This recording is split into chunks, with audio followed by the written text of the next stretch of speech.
Hey guys, Captain Hubbard here for the Sunday night live stream show. Hopefully you're ready for a good time and a great show. I appreciate everybody tuning in and hanging out with us tonight. Definitely looking forward to a good time talking fishing, answering your questions, giving away free fishing trips. That's right, every Sunday night at 7:30 p.m. we do this live stream show where we give you an opportunity to win $1,500 in free trips. That's right, $1,500 in free trips, a 5-hour half day for 2 guests, a 10-hour all day for 2 guests, and a 39-hour trip for 1 lucky winner. So sit back, relax, and enjoy the show. We also show you photos of what we've been catching. We talk about what's coming up, do some announcements, answer your questions live during the show, and talk about the weather as well. So sit back, relax, and enjoy the show. Remember, if you have a question you want answered live during the show, shoot us a text message to the phone number on the screen. If you want a chance to win some of those $1,500 in free fishing trips, here's how you enter, here's how you claim it, and here's how you win. So first things first, you have to watch the entire show live. So you have to stay tuned and actively watch the show. You also have to comment 1 time on the Hubbard's Marina Facebook stream. That's how you enter for a chance to win. 1 comment on the Hubbard's Marina Facebook stream. You can watch on Instagram, you can watch on TikTok, you can watch on YouTube, you can watch on Trovo, Twitch, or any Facebook page we're streaming to. But you have to comment 1 time on the Hubbard's Marina Facebook stream in order to be entered for a chance to win. Then you have to sit back, relax, and watch the entire show live, because if you're picked as one of the lucky winners, you've got 5 minutes or less to text us your full home address and claim your free trip. So watch the entire show live, comment once on the Hubbard's Marina Facebook stream, and then if you're picked as one of the lucky winners, you'll see your name on the screen. I'll announce your name, and then you've got 5 minutes or less to text us your full home address. That's how the trips are given away. That's how you enter to win. That's how you claim it. Also want to make sure we give a shout out to our friends over at Gator Jim's Tackle, 3301 Pinellas Point Drive South in St. Pete. If you haven't stopped by Gator Jim's Tackle, you are missing out. I was there this past week hanging out with the guys, and man, that tackle shop is always so impressive. An incredible selection, killer deals, so much going on, and great people working there behind the counter to help you out and get you dialed in. So stop by Gator Jim's Tackle and tell them Hubbard's Marina sent you. And a big shout out and thank you to Gator Jim's Tackle for making the live show possible as our title sponsor and presenting sponsor as well. Also want to make sure we give a shout out to all those who are sending stars to help fuel the show as well. Really appreciate all the star senders who help us do what we do Sunday nights. We had Larry White with a big 500 stars, Mick Higgins, Sean Gossier, Angie Darling with a big 1,000 stars, Stephen Batchelor with a big 500, thanks buddy, Leonard Coots, Sam Lang with a big 830, Charles Carter with a big 800, appreciate you buddy, David Smith, James McCollum with 500, thanks James, LaShonda, we had Jason Richmond, Gare Bear with 500, appreciate you dude, Gary Camage, and then Eric Seaberg with a big 1,000 stars rounding out the list. Thank you, Eric. Hopefully everybody's excited for a good time tonight, and definitely appreciate all those stars who help make this possible. Also, of course, want to give a special shout out to all of those supporters out there who are watching on YouTube and who are watching on Facebook. Remember, if you join our supporters club on Facebook, you get access to our private supporters group. You get behind the scenes info, some more connectivity and communication. And then you could also join on YouTube as well. You don't get access to the group on YouTube, but on YouTube or Facebook, if you join the supporters group, you get access to the private after show that happens every week after the main show. Lance Hall, appreciate you, buddy, with those big 3,000 stars. You're the man. Hope you and the family are doing well. All right, so With that, we want to make sure we also get right into these photos. Don't forget to like, share, subscribe, all that good stuff. If you're watching on YouTube, definitely don't forget to subscribe. It really helps us to reach more people. If you're watching on Facebook, don't forget to like or follow the page, and then also like the video. If you're watching on YouTube, give it a thumbs up. Make sure you interact with the video. Comment, like, share. We appreciate it thoroughly. With that, let's get right into these photos and show you guys photos of what we've been catching. Adam Franklin, appreciate those stars, buddy.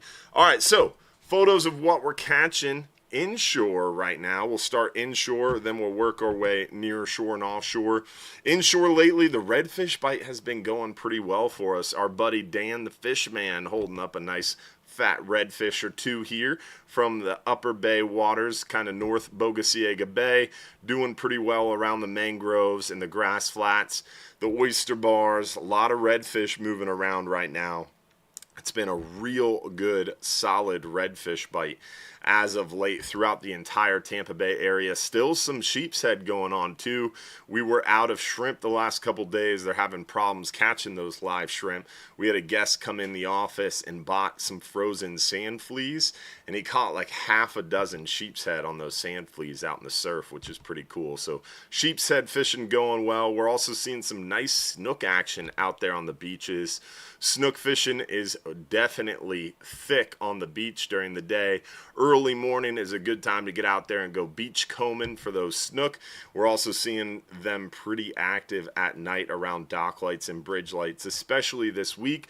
We've got that new moon coming up there. The new moon is going to be Wednesday, and that really concentrates those snook, trout, and redfish around the dock lights and bridge lights. Our friend Amy here with a stud trout out on the beach.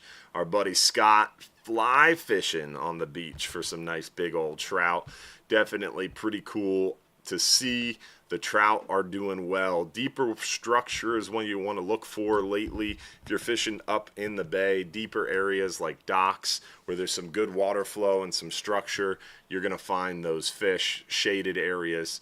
So those fish inshore are looking for some reprieve from the heat. So deeper areas, structure, shade are all things that are going to add up to concentrated fish action. And then also out there on the beaches, in the surf, out on the beach, it's a little cooler than the back bay waters. So we're seeing a lot of trout, some sheep's head, definitely some snook, a few flounder, a couple pompano out there on the beaches.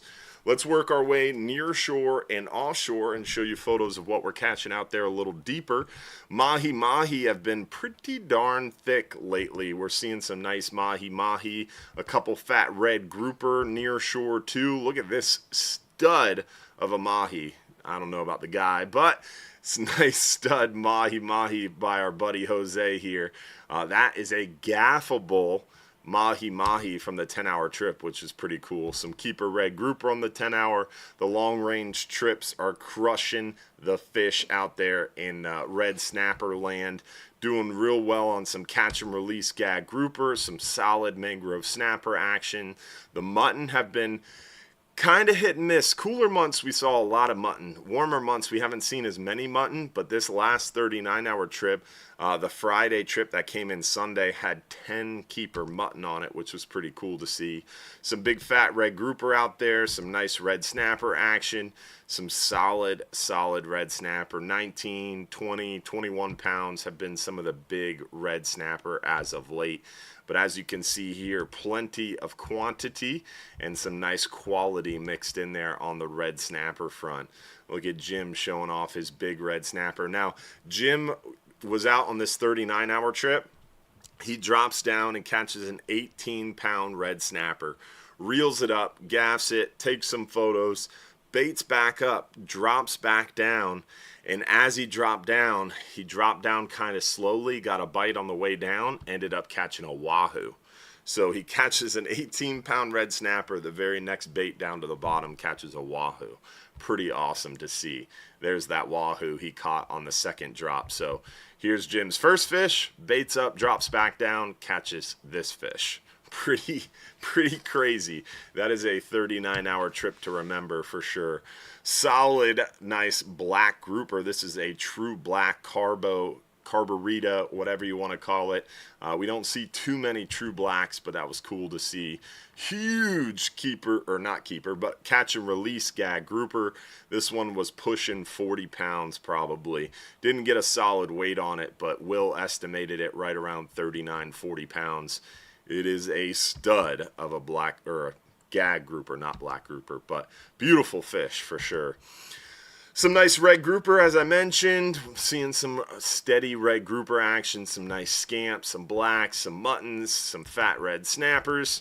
As you can see, we got lots of good photos to show you this week. The fishing has been going well. Weather is hot, fishing is hot. Things are going well out there in the deep water for sure. Some scamp grouper too, man. The scamp bite was really good on this last 39-hour trip. Dealt with some current because we were fishing a little deeper, but ended up putting together some nice quality fish for sure. So, been pretty good, as you can tell. Definitely seeing a lot of nice quality fish for sure. So hopefully you get a chance to come out and join us this week and take advantage of that good bite. Scott Flynn, appreciate those stars. Nick Nieves with a big 3,000 stars, buddy.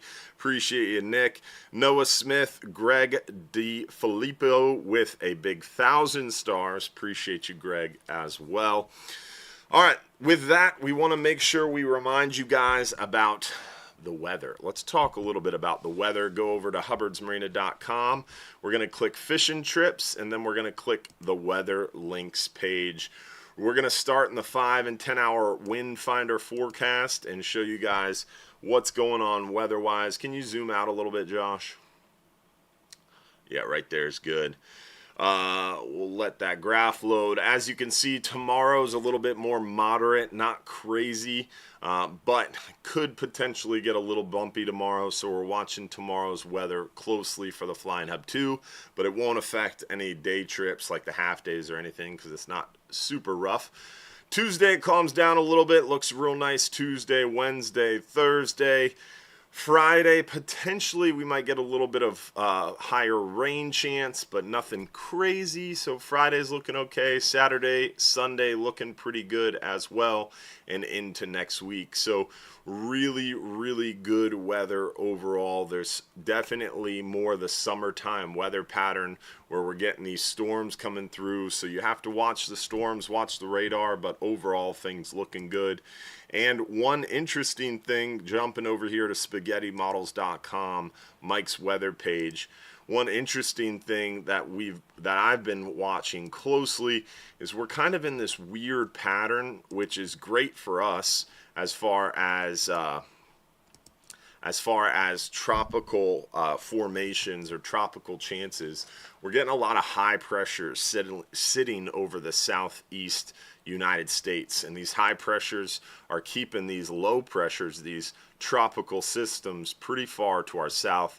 We also got a much cooler Caribbean and Gulf basin compared to previous years. So really, as far as the eye can see, you're not really seeing much tropical juice coming up into the Gulf, hanging out. There's a little bit of tropical juice, but it's mostly staying around Mexico, and really mostly the south and west side of Mexico. Not really much happening all the way through July 8th. Not really seeing anything cooking, which is really positive news. We've had a really great run of some blessed conditions with that high pressure hanging out in the southeast, pushing those low pressures away from us and keeping things in the clear. So hopefully that trend will continue, and hopefully we'll continue to be blessed with little to no tropical formation. But as you well know, in our area, late season is typically kind of more of a concern. Generally, we'll get a little light stuff there end of May, early June, kind of mid-June. Sometimes July, but pretty rarely. Normally end of June, July, and into August, it's pretty quiet. For our area, September, October, November, that's really where we get a little concerned. Remember, I always like to show this too. A lot of people start talking in July. They're like, oh, this hurricane season is a bust. Maybe nothing's going to happen. popping back over here to Mike's weather page, this is one thing I always like to keep in mind, because we got to remember Atlantic hurricane tropical storm activity. Can you zoom in a little bit on this, Josh? Make it bigger. You can see peak season, September, October. So September 1st through October 15th is kind of peak. Really, August 15th through October 15th is kind of peak season, with the most named storms, whether it's tropical storms or hurricanes, in our area in the Atlantic Basin. So that is historically accurate and generally true. So most of the time we'll stay pretty quiet May, June, July, August, and then around August 15th is when you really got to start paying attention through November, and then we start to get in the clear again once those cold fronts start rolling. So got a long way is what I'm trying to say. Stay frosty and stay prepared. All right, so with that, let's get into our next piece of the pie, which is some announcements. We have some voting to do, some more voting to do. I know, the voting thing is getting a little old, but we did get nominated for Best in Florida. So if you go to hubbardsmarina.com, right at the top of our website page, you can click here to vote for Hubbard's Marina for the Best of Florida. This voting is open daily. And if you click on that link and scroll down to Hunting and Fishing Services, you'll see Hubbard's Marina. All you do is click on it. You got to enter your email. Your name and email, and then you got to confirm your email. But then once you confirm it the first time, it makes it really easy, one-click voting the rest of time. So just keep that in mind if you guys have some time. Maybe you want to vote daily for us to win Best in Florida Hunting and Fishing location. I think it's Hunting and Fishing Guide Services or something like that. But you'll see it on the page when you click to vote. And remember to vote daily as well. All right, Nick Nieves and Lance Hall both hit us with 1,200 more stars. Thank you, Nick. Thank you, Lance. Leonard Coots, appreciate you as well. Scott Flynn, definitely. Nick again with 3,000. Wow. Nick's hitting us hard. Appreciate you. What's up? You got a phone call? Scroll up. Well, we had more. Noah Smith, appreciate you as well.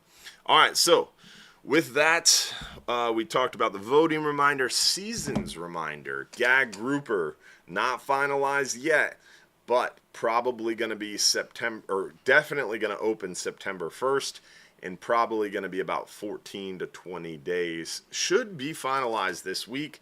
I'm surprised it hasn't been finalized already, but hopefully will be finalized this week. Again, somewhere in the neighborhood of 14 to 20 days is what we were told on the gag grouper front.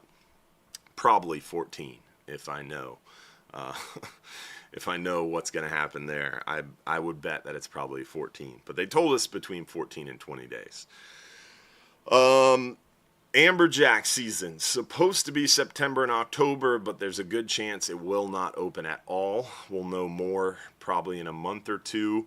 I would say probably at our August Golf Council meeting, which is the last week of August, we'll have definite information just in time for September 1st. But I would say probably not going to see an Amberjack season because they claim we were 250% over on the quota last year, which is unbelievable and ridiculous. But that's our Amberjack update. Gag grouper update. Red snapper, remember, is June 1st through end of day September 15th.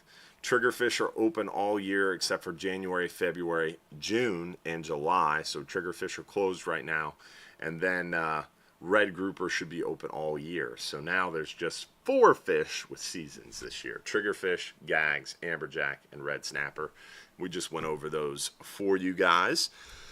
We did get an update on gags. There is a Golf Council meeting coming up in November, and I'm pretty positive that the SSC, the Science and Statistical Committee, is going to have a interim analysis from the Southeast Fisheries Science Center to review before that November council meeting. So there's a decent chance that the Refish AP, which I have the honor of being the chair of that AP, will get a first-hand look at that prior to that November council meeting, sometime late October, early November. And we'll have a chance to see it, which I'm hoping, praying, pretty positive that it's going to show more gag grouper, and potentially the council could use that to increase the quota even more in 2026. Not going to help us this year. Guaranteed gags are going to open September 1st and be somewhere in the neighborhood of 14 to 20 days, probably just 14 days. But for 2026, the quota is going to go up because we're in a rebuilding plan, so every year it's going to go up. Plus, this interim analysis could potentially bump it up even more. So next year, 2026, if there's no overage this year, we should be looking at like 35, 40 days already for next year. If this interim analysis comes out in November and it's really positive, like I think it should be, then we could see even more growth to that 2026 gag grouper season. Maybe 50 days, 60 days, maybe 3 months, who knows. Again, we'll know more kind of mid to late November, and I'll have an idea end of October, early November. So potentially very positive news there on gag grouper. Event reminder, remember we've got OCC Roadhouse this Tuesday. This Tuesday, 7 p.m., I'm going to be hanging out with Capt Mike Anderson over there at Orange County Choppers. That's on 49th Street, just south of Ulmerton. OCC's got great drinks, great food, and me and Capt Mike Anderson will both be there in person. We're going to be giving away Bull Bay rods, Engel coolers, and Hubbard's Marina and Real Animals swag. So super appropriate. Mike also called in at that exact time. What's up, dude? What's up with you, buddy? Not much. Just talking about how much fun we're going to have Tuesday night. Always a good time, man. I love that place, and Great I love food. the peeps that show up. Yeah, we have a good time, good food, good drinks, and great, accommodations. Great place to do a fishing conversation. So, Amen. plenty of room for a lot of people and good parking. So, should be good. The legend Mike Mahoney is said to be coming, so that will add some flavor to the evening, I'm sure. Oh, yeah. He'll be there to heckle us. That's for sure. Well, we'll put him on the spot, make him answer some questions. Yeah, he's got to carry the mic around some. Yeah, for sure. We got to put him on the spot, dog. 100%. I like it. It's going to be fun. 100%. Yeah, always is. I'm looking forward to it. I'm looking forward to fishing this week. New moon. That incoming tide should be really, really good, especially in the morning. So, yeah, man. Can't wait. Yeah. New moon incoming, and that incoming tide is like right around sunrise right now too. So it should be pretty stellar this week. I would certainly think it's going to be, the best week of fishing this month if I had to guess. I mean, the tarpon hill tides can be hot and cold, just depends on what mood they're in. But the snook bite's been good. The redfish bite's been good. There's still a lot of speckled trout around. Snapper bites picking up in the bay. So things are happening. A few flounder around. There's a lot of good things to be excited about. I've seen some triple tail caught. So we got a lot to be excited about, especially this week. I love this tide. Yeah, man. It's an exciting week just from the aspect that we also have a little bit of a cooler weather. That rain pattern has settled in. So while you're dodging storms at the same time, you're getting a lot of freshwater influx to the bay. So it's flushing things around, making the bait move. It's really kind of making everything a little bit more happy, it seems like. Yeah, it's really key to what we do this time of year. You need some of that. You need a little bit of that rain to just kind of get things, right. It just keeps that water temp where it needs to be, and I think it keeps us from getting a little too salty.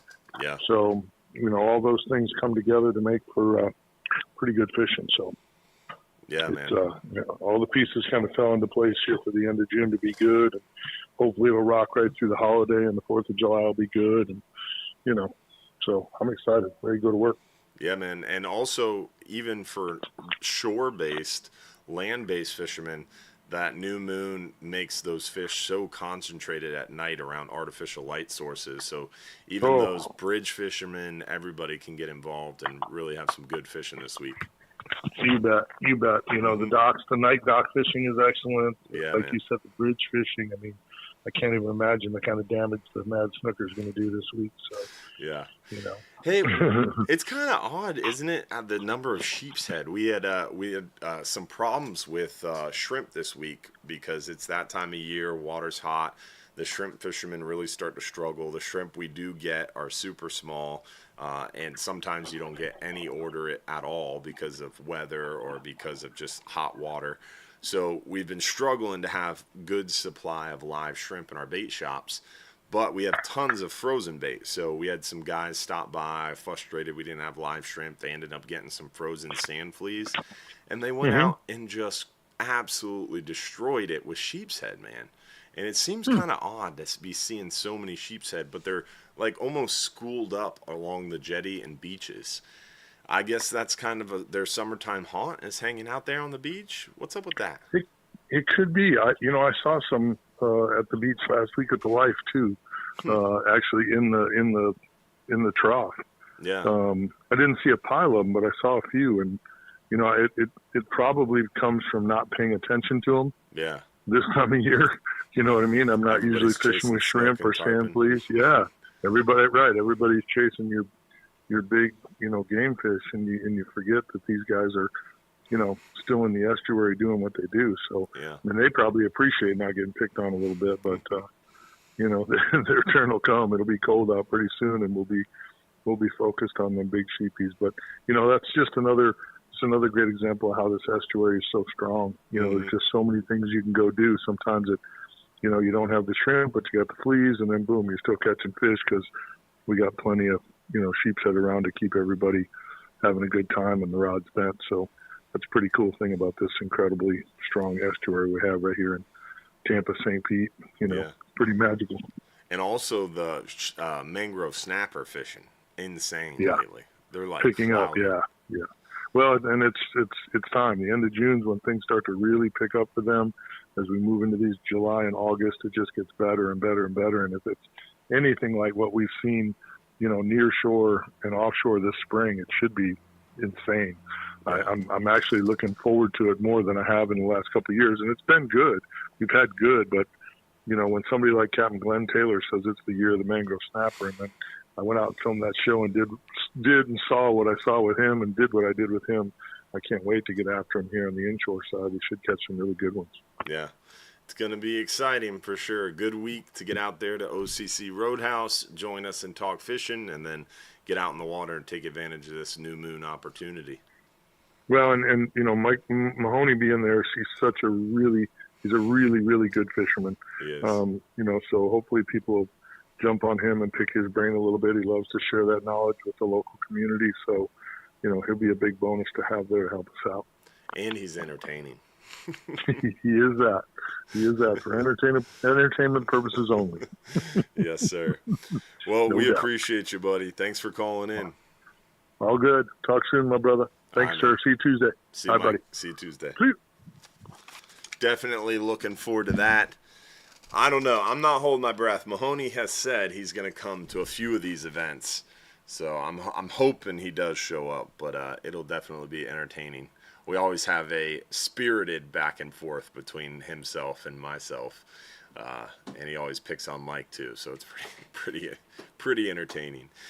So let's go ahead and do our first giveaway of the night, and then let's get into some of your questions. So first giveaway of the night tonight, let's go ahead and do our 5-hour half day. 5-hour half day, one lucky winner, 2 guests. Winner is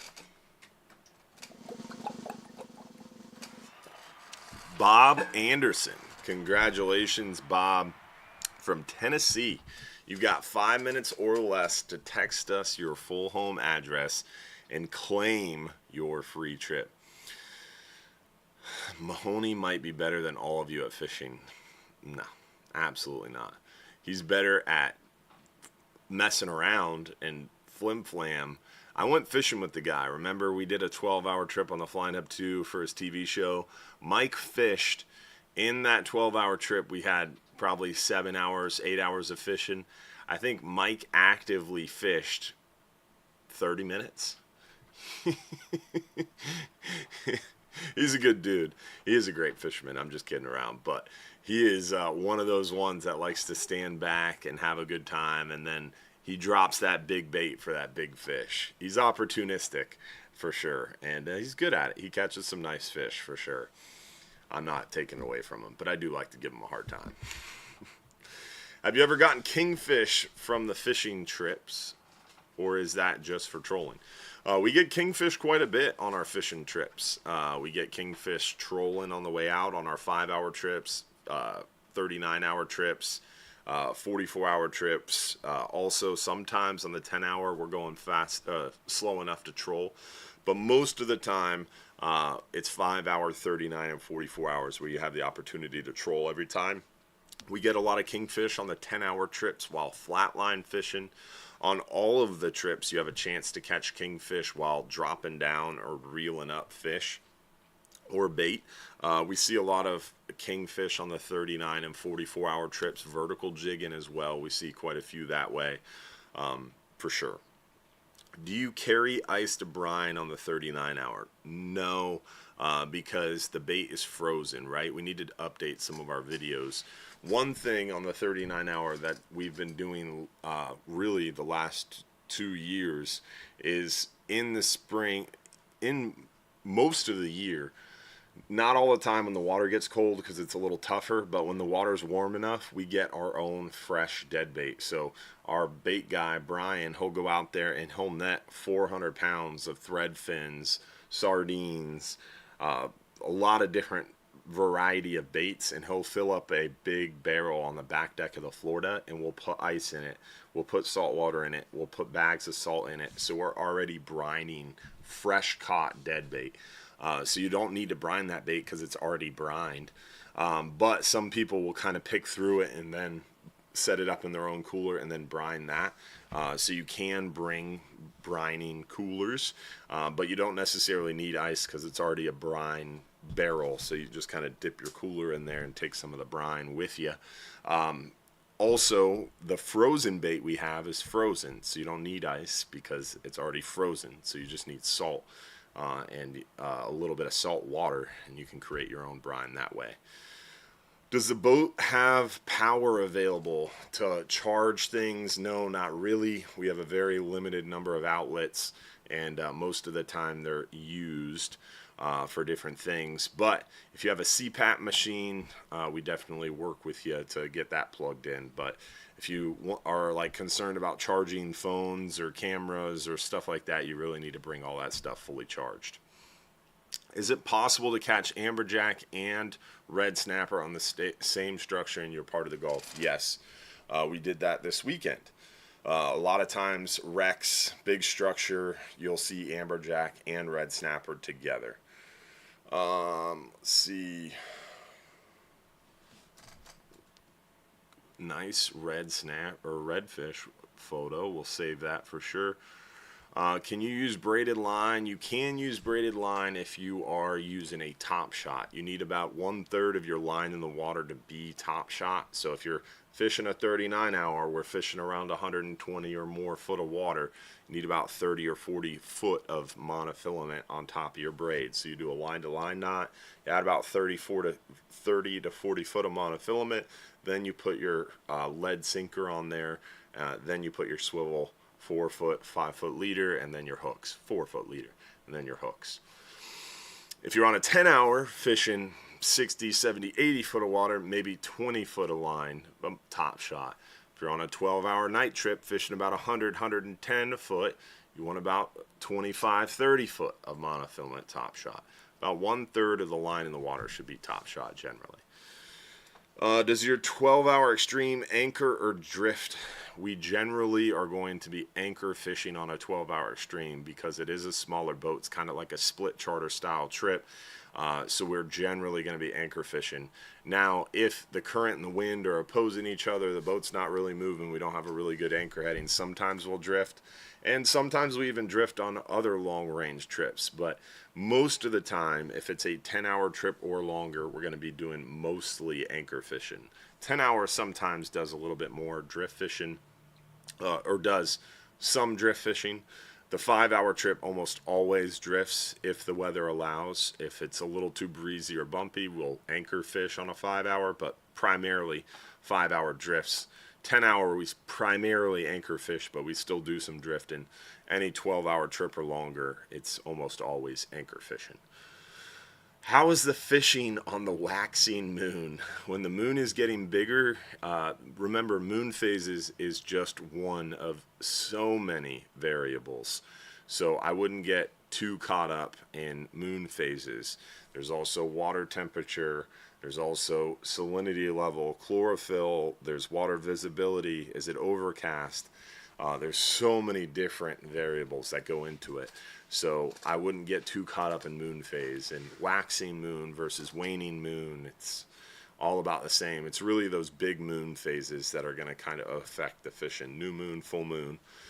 Quarter moons, you just have a little bit lighter currents generally. But even offshore, sometimes that can be altered depending on that loop current. So I wouldn't even hold that too much. So you're talking about mutton snapper slowing down. Was that 10 nice mutton on one trip? Was that in one spot or several in different depths? So what we've noticed is we're seeing more mutton snapper than ever. 100%, that's true. In the last 5 years, we've seen mutton snapper more and more and more and more commonly. We've also noticed in cooler months, October-ish through like March, April-ish, we're seeing more of those mutton snapper in more of the areas we commonly fish, 100 to 200 foot of water. In the summer, warmer months, we're not seeing quite as few mutton, but this last trip, we saw 10 mutton snapper overnight, and that's because I think we were fishing a little deeper. We got out there to 260 foot of water ultimately. So we were fishing much deeper on this last 39-hour trip, which I think is what helped us to find more of those mutton snapper. So maybe in the warmer months, the muttons just push out a little deeper off our coast. I don't know. It's early to say. We haven't had mutton snapper around like this in ever, really. So we're learning the patterns ourselves, but it's definitely a pattern we've noticed. Cooler months, we see more mutton snapper in the areas we fish, 100 to 200 foot of water. In these warmer months, we haven't been seeing very many mutton, but then when we went out there a little deeper, we found them. So maybe that's where they're hiding. I don't know. One time is not enough to say it's a pattern. Don Shuett, appreciate those 1,000 stars, buddy. Lance Hall hitting us hard with 530 stars. Leonard Coots as well. Nick Nieves with more stars as well. I think Lance and Nick are fighting. Appreciate you guys. All right, next question. Why do they have certain seasons for certain species of fish, and why would they just have a season for 14 days instead of 20 days, etc.? So there's seasons because you have to have seasons in order to regulate the recreational fisheries, because recreational fisheries, we don't have a lot of information. We don't know how many people are fishing. We don't know how many trips they're taking. We don't know what they're catching. We don't know what they're discarding. We don't know what their catch per unit of effort is.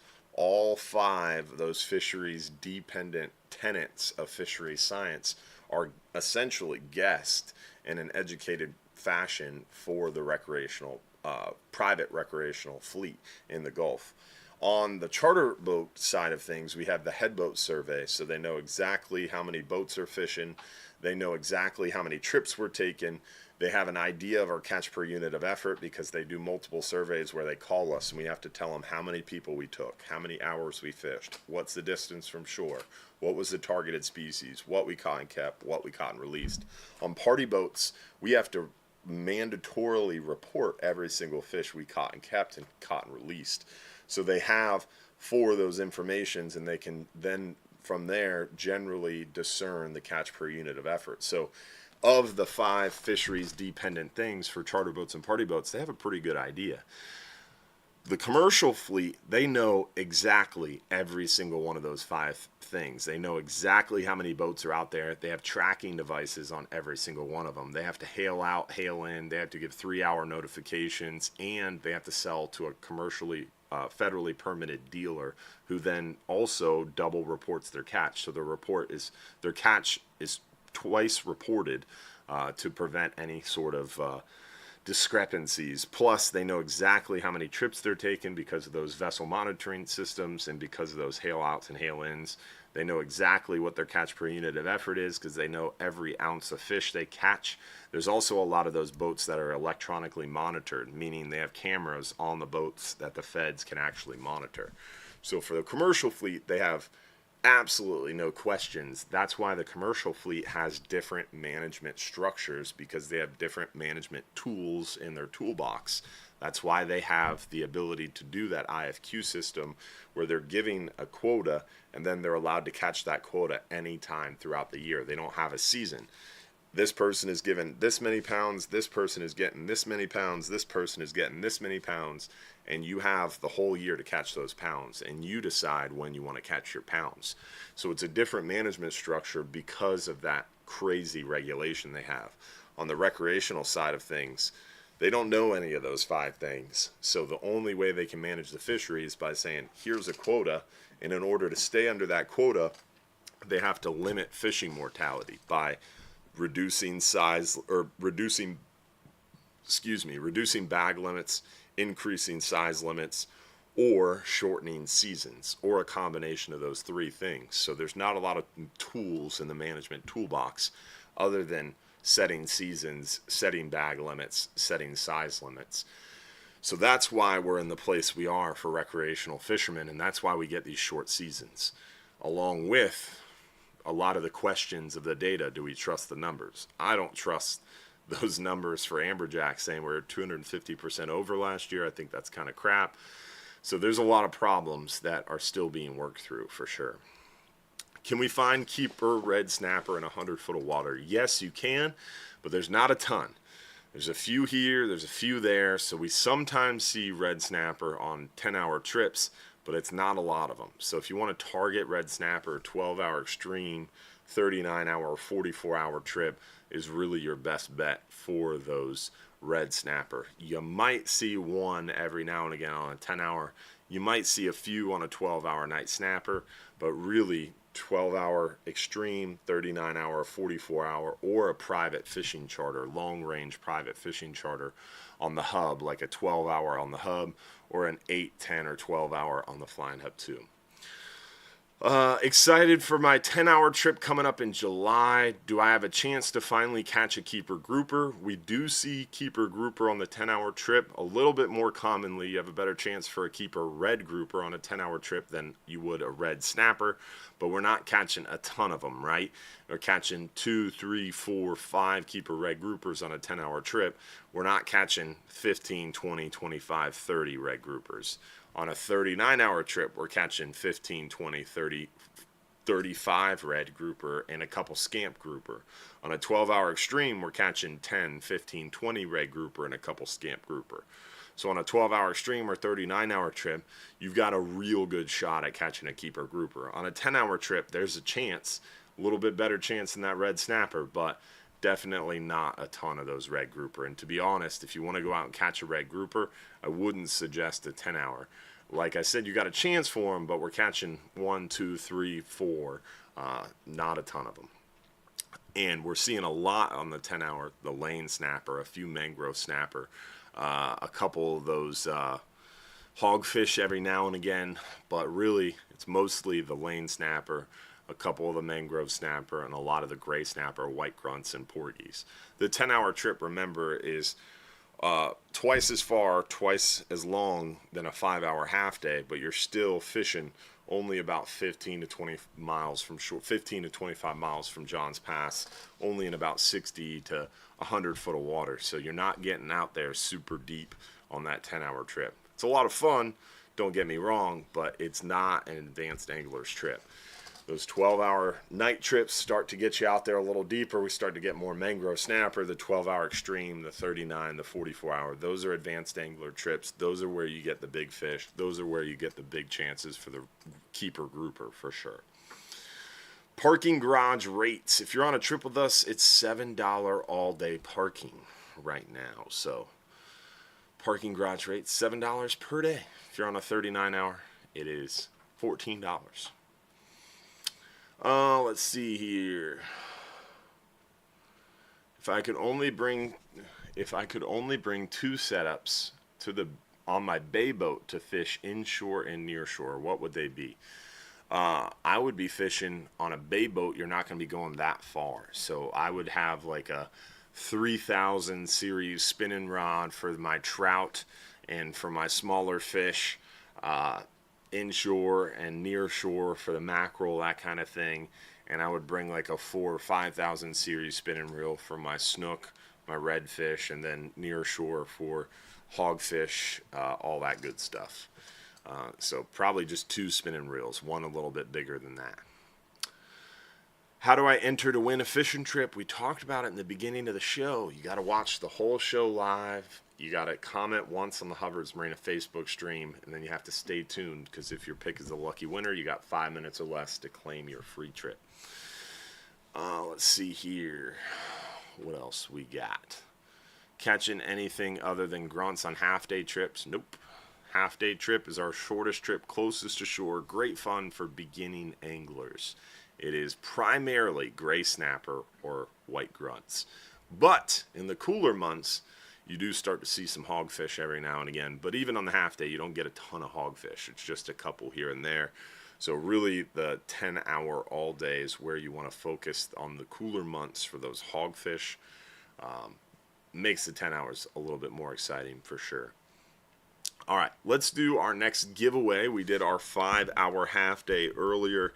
Let's do our 10-hour all-day giveaway. Remember, if you have a question you want answered live during the show, remember, text us at the phone number at the bottom of the screen. We're going to do the 10-hour giveaway. This is one 10-hour trip, 2 guests on this 10-hour trip. Lucky winner is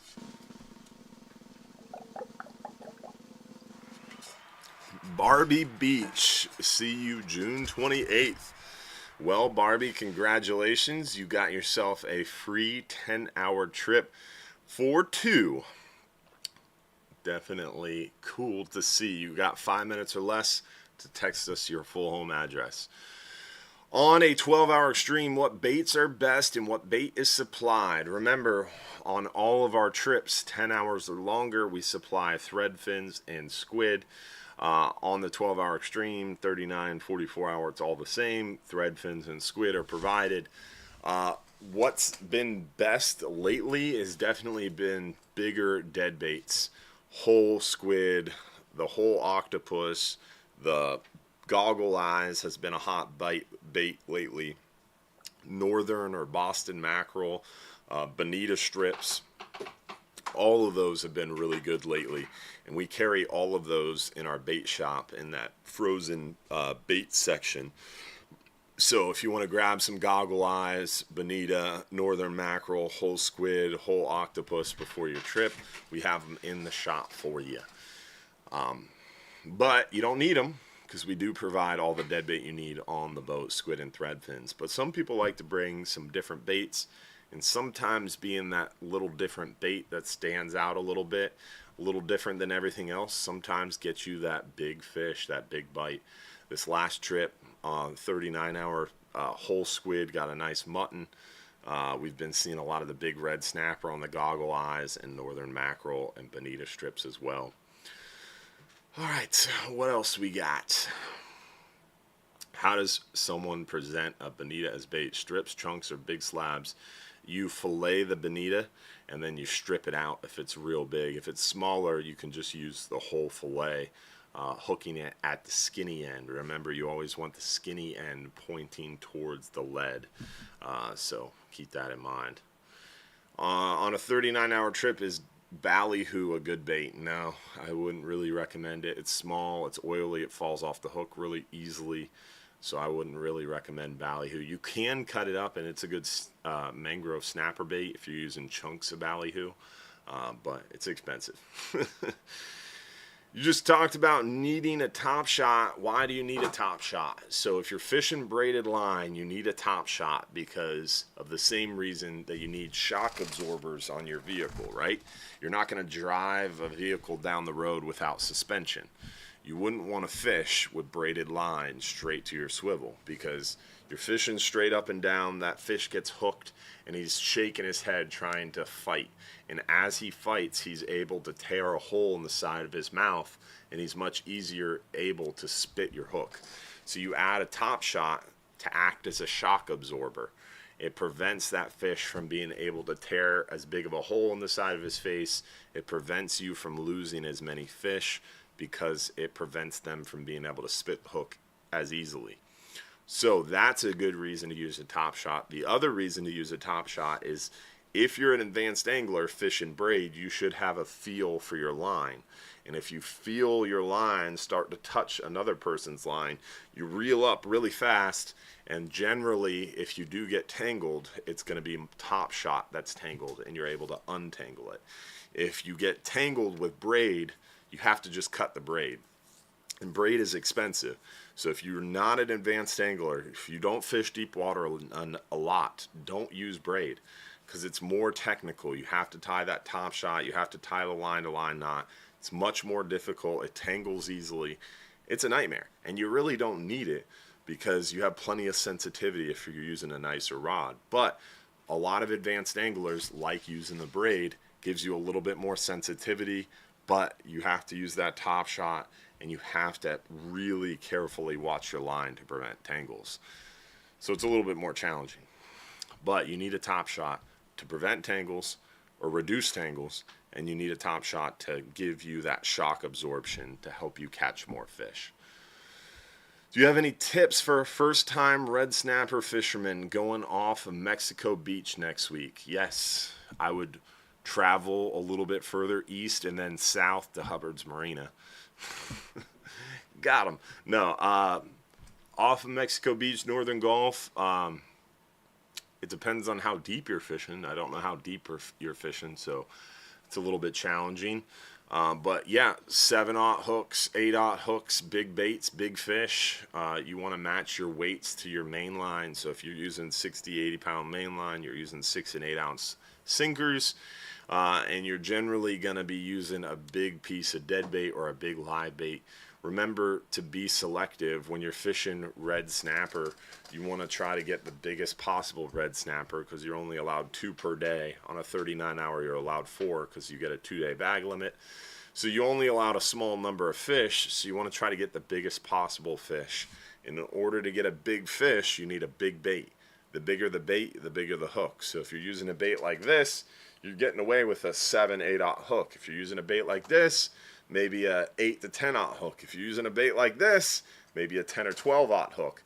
And the bigger the bait, the bigger the hook. You match your hook size to your bait size. Your leader size, probably 60-pound test is plenty for a red snapper, but I would go with an 80-pound leader, big hook, big bait, and then a bigger lead, some heavier main line, and you're going to have a chance for a bigger fish. A big 18, 20 pound plus red snapper can break you off if you're not putting the hammer down and fighting them hard. So definitely good idea to use big bait, big fish, big tackle, and a little bit of patience, and you're going to get that bigger fish. And remember, red snapper, biggest red snapper are always at the top and bottom of the water column. So I like, if I'm dropping a big bait down, I'll drop it down till I can't see it anymore, and then I'll stop the spool with my thumb, and then I'll slowly drop it down from there until I feel some nibbles, and then I'll put it in gear and just stop. And a lot of times you'll get a big bite right there at the top of the water column. If I wait a while, don't feel anything crazy, then I'll start dropping it back. If you're just getting little nibbles, that's just vermilion snapper tearing your bait apart. So if you're just getting little nibbles, you wait for a minute, don't get a big bite, start dropping it back down to bottom slowly. And if you don't get hit on the way to bottom, you should get hit once you get to the bottom for that bigger fish. When does red snapper season end? September 15th. What size J hook do you recommend for a double snell rig on the 39-hour trip? Also, same question on a circle hook. Remember, we have to tell you the rule. And the rule is, when you're fishing offshore in the Gulf, in the federal waters, and state waters too, actually, they passed a law on state waters. If you're fishing in the Gulf for reef fish, grouper, snapper, amberjack, that kind of thing, with natural bait, live bait, dead bait, you're not using a lure, and you're dropping a bottom for refish, you have to use a non-stainless, non-offset circle hook. That's the rule. So you have to use circle hooks. That's what we have to tell you. Boom. Do you catch sharks, and if so, what kind? We try not to catch sharks on all of our trips except for the shark fishing trip. We catch a lot of sharks on our shark fishing trip, but outside of our shark fishing trip, sometimes we do catch sharks. We catch a lot of ridgeback sharks, duskies, sandbars. They're overpopulated, and we catch a ton of them. Hook a ton of them. We don't always catch them. We try to break them off once we know they're sharks. We sometimes see some bull sharks. We sometimes see some other species, tiger sharks, occasionally hammerheads, but not really often. I would say bull sharks, sandbars are probably the two most common we encounter. We have seen great whites. We have seen some greater hammerheads. We have seen some big tiger sharks. We've seen some makos, caught some makos, but mostly sandbars, bulls, duskies. What are goggle eyes and where do you find them? Goggle eyes are a fancy kind of bait, very similar to a sardine shad, and they're typically more southeast in South Florida, but they are pretty good darn baits. It's kind of like a sardine, but a little taller, like a threadfin, but still the shape of a sardine. They're cool, but they're expensive. We sell them in 5-pound boxes. I forget the price off the top of my head, but they are a little bit expensive. Same with the Boston mackerel and the bonita, but we do have them if you want them. Is slow pitch jigging possible on a 39-hour? Yes, 100%. A lot of people slow pitch jig on our 39-hour trip, on our 12-hour extreme, on our 44-hour trip. We have some anglers that only slow pitch jig fish. We actually had Tim Duncan, Diogo Yamada, some of their buddies go out on this 39-hour trip that just left today, and that's all they're going to be doing is slow pitch jig fishing. So yes, it's very possible. Yes, a lot of people do it. It's become more and more common, and we have some very expertised anglers who come out quite a bit, who fish primarily jigs. Even our guests have gotten so good at it, they started on our jigging only trips, and now they're on other boats coaching people. Other boats are using our fishing friends to teach people. It's pretty cool. So it's good to see. How much Top Shot should I use from shore? You don't need Top Shot from shore. You need a little bit of a leader. So if you're fishing inshore, maybe a little 2-foot leader, 18, 24-inch leader is all you need of monofilament or fluorocarbon. You don't need Top Shot fishing from shore because you don't need that shock absorber because you're fishing out there. You're not fishing straight up and down. That fish isn't going to be able to shake your hook as easily. And the fight is much shorter. How tight should the drag be set when fishing off the boat close to other fishermen? You always want your drag to be set pretty tight, but not locked down. It depends on the species. A lot of times fish in mangroves, I'll have it a little lighter, but for the most part, I want to be able to just barely get line out of that reel, but have it still operating smoothly. So you don't want to lock the drag all the way down. Generally about 80% of your drag, 80 to 85% of your drag. 70 to 85% of your drag is where you want it set. That way you can lock it down if you have to, and then you can back it off if you want to as well. On the shark trips, do you go for quantity or quality? A little bit of both. Generally, we're catching anywhere from a 4 to 6 foot shark pretty regularly, and a lot of times we'll see some 8, 9, 10 foot sharks quite a bit as well. Come on, we got time for one more. No más, senor. No more questions? How far in advance should I get a reservation for a 10-hour, a couple days, an extreme trip during red snapper season? Very far in advance. We're pretty booked up on the 12-hour extreme trip. But remember, on all our red snapper trips, June is super crazy busy. July is a little less busy, like 60 or 70%. I would say red snappers or June trips are almost all 90 to 100% full. July trips are maybe 70% full. August trips are like 30 and 40% full.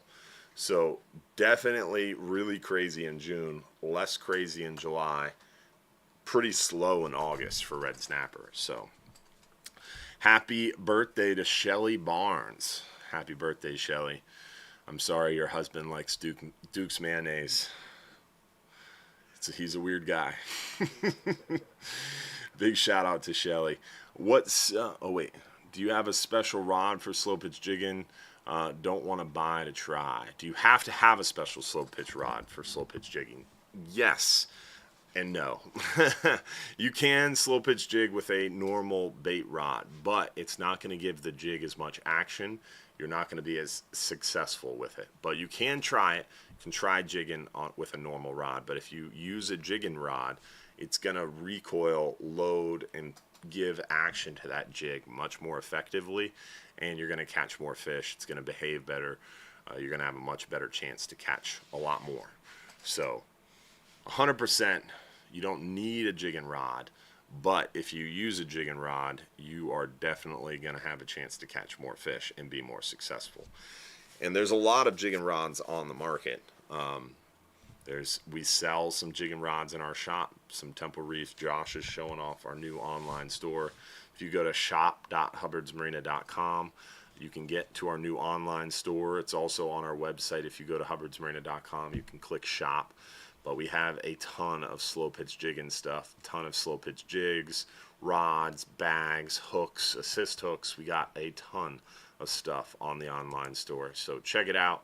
There is a ton of information here and options that we sell, and then you can always stop by the shop and buy it in person, or you can order it online and we'll send it to you as well. But can't order rods. We don't ship rods, but you can pick up the rods in person in the shop for sure.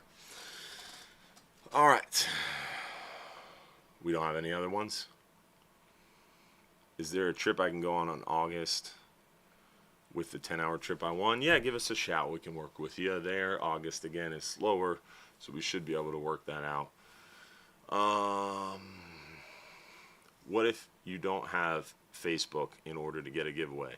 Unfortunately, our random name picker software does not work for multiple platforms. So we're streaming to Twitch, to Trovo, to Instagram, to TikTok, to YouTube, to Facebook. So you have to kind of pick one in order to do the random giveaways. And it doesn't work really well on YouTube. So unfortunately, we have to use Facebook, and we have to use the Hubbard's Marina page. So you really have to comment on the Hubbard's Marina page. Some people, what they've done is, I don't want to be on Facebook. I get that. But you can start a Facebook page with a made-up name. You don't need a photo on it. All you need to do is go on to this made-up Facebook account with you can even make up an email or use a different email, and then you can just use that for the show, right? So that's an option. But yeah, unfortunately, it does have to be one comment on the Hubbard's Marina Facebook stream in order to be eligible for a chance to win. Sorry about that. But a lot of people like watching on YouTube because I've heard the quality is better. Plus, on YouTube, you can put it on your TV pretty easy. A lot of people like watching at home on their TV instead of on a computer or phone. What size top shot should I put on my braid? Your top shot should match your main line. So if you got 50-pound main line, you should be using a top shot that's within 10 pounds. So 40, 50, 60 pounds. So if your top shot, or if your main line's 50 pounds, 40, 50, or 60 pound top shot. If your main line 70 pound or 80 pounds, you should be using anywhere from a 60, 80, maybe 100 pound, but that's a little tall. Basically, you want to keep your top shot pretty close to what your main line is. And generally, it's a good idea to be a hair heavier on your top shot than your main line, because you want that top shot to be the one that's given away, right? A hair heavier or a hair lighter, because if you're having to retie your top shot all the time, like if you had 40-pound main line and you're using a 60-pound or 80-pound top shot, what's going to break all the time is either the knot or just above the knot on the braid, and then you're going to have a problem because you're going to have to be retying top shots all the time. So I like using 50-pound braid with a 40-pound top shot for my mangrove snapper fishing. So that way, if I do break, a lot of times it's going to be in the top shot and I don't have to totally retie everything. But that's me. All right. Answered a lot, if not all, the questions. Got through all the reminders. Don't forget to vote. Don't forget to join us Tuesday night at OCC Roadhouse. We're going to be talking fishing, answering your questions, hanging out. Great food, great drinks. We're going to be giving away free Bull Bay rods, Ingo coolers, Hubbard's Marina swag. It's a lot of fun. So we'll see you Tuesday night at OCC Roadhouse, just south of Almerton on 49th Street. Check out the new online store. It's pretty cool. We've got some pretty cool shirts, hats, performance wear, definitely some cool souvenirs. So check out the new online store. You're missing out if you haven't seen it yet. I think that's pretty much all I had for you guys tonight. Hopefully we'll see you next week for another episode. Remember, every Sunday night at 7:30 p.m. we do these live stream shows. And if you're in our supporters group, hopefully we'll see you for our supporters after show, which will be what time, Josh? 8:45 for the supporters after show. So hopefully we'll see you in the supporters after show in our private supporters group. What time at OCC Roadhouse? It's 7 to 9 p.m. 7 to 9 p.m. is the event at Orange County Choppers Roadhouse. Roadhouse. Always makes me think of that Family Guy episode. God, that was funny. So just south of Almerton on 49th Street, 7 p.m. Tuesday, June 24th. That's this Tuesday. We'll see you at OCC. With that, let's give our 39-hour trip away. A 39-hour trip is brought to you by our friends over at Innovative Pools and Spa. Innovative Pools and Spa brings you 35 years of experience building pools in the Tampa Bay area. They're continuing the legacy of their father's company, recognized as a top pool builder for the last over 3 decades. Plus, they continue to raise the bar in pool construction, design, and features. They have an unparalleled passion for the industry. Call them today at 727-788-1650 or visit them online at innovativepoolsandspa.net for an estimate and see why Innovative Pools and Spa is a top choice for families in our community. So hopefully you get a chance to check them out. Hopefully we'll see you Tuesday night. Hopefully we'll see you on the water. And definitely we're going to see you next week for another episode. Remember, every Sunday night, 7:30 p.m. And definitely don't forget to tell your friends. Bring your friends. That gives you more chances to win. Because if your buddy heard about the live show from you and your buddy wins a free fishing trip for 2 guests, who's he going to bring? He's going to bring you. So make sure to tell your friends. Share the show. We appreciate it. We'll see you again next week at 7:30 p.m. All right. Supporters after show, 8:45. We'll see you there. And let's find out who won the 39-hour trip for one lucky winner. Winner is Tim Dykes from Gordon, Georgia. Congrats, Tim. That's also going to cost you some of that venison sausage that I enjoy so much, Tim. So you got a free trip, but definitely bring yourself some venison sausage along with you. Big shout out to Tim and his family. He's brought venison sausage before, so I remember him very thoroughly. You guys have a good night. Tight lines. Hopefully we'll see you again next week for another episode. Hopefully we'll see you Tuesday night, 7 p.m. at OCC Roadhouse. Got anything for me, Josh? No. Looked like you were going to write me a note. No? All right. See you guys. Don't forget, if you're too busy to go fishing, you're just too darn busy.